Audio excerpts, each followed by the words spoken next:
Breaking news, they have now pumped 125 billion into the banking system in the last 5 days. The chart above shows that on Friday and yesterday, boom, they pumped a bunch of liquidity into the banking system. I've been trying to teach you guys the game. Jerome Powell said they're going to continue to lower rates. December 1st, they're going to stop quantitative tightening, and they're about to turn this printing machine on full blast. And what I'm about to share with you is my opinion, my own research.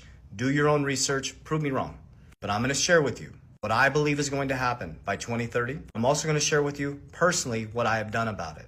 So first, here's what I believe is happening now. Is you need to understand there's been 3 interviews on 60 Minutes back to back since the 10/10/2025 crash, which I told you guys a black swan was coming. It liquidated 19 billion out of crypto. This is why I do not teach get rich quick. I don't teach hype. I teach fundamentals, discipline, consistency, and long-term horizon. We buy when there's red and we sell when people are greedy, which is green.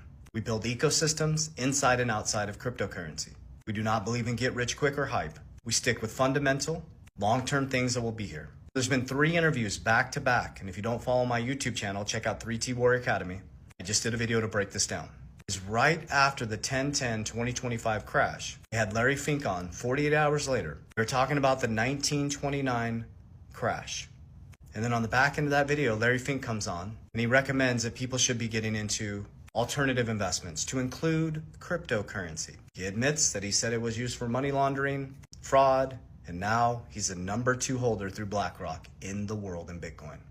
And then just a week later, 60 Minutes has Steve Witkoff, Jared Kushner on there, and they asked Steve Witkoff about conflict of interest. He's with Trump all the time. He is the one traveling around the world, and he says in this interview that he can pick up a phone to any world leader. And they asked him about conflict of interest because he's connected to World Liberty Financial, and so is Trump. But if you look 3 weeks ago, right before these interviews hit live, and I don't know if there's any connection here, but I pay attention closely, on the World Liberty Financial website in the About section, it now says Donald Trump co-founder, Steve Witkoff co-founder, and it says Emirates One. If you look up Emirates One, that means co-founder, but no longer making decisions for it. And Steve Witkoff admits in the 60-minute interview when they call him out on a conflict of interest, he said, I've divested from all of that. Well, if you look at the website on World Liberty Financial, his boys, Zach Witkoff and Alex Witkoff, run World Liberty Financial. Trump also has stepped out, and his boys, Donald Trump, Eric Trump, and Barron Trump, run World Liberty Financial. World Liberty Financial is a DeFi platform. World Bank. They have USD1, the fastest growing stablecoin. America now has USAT, the largest stablecoin in the world that holds 90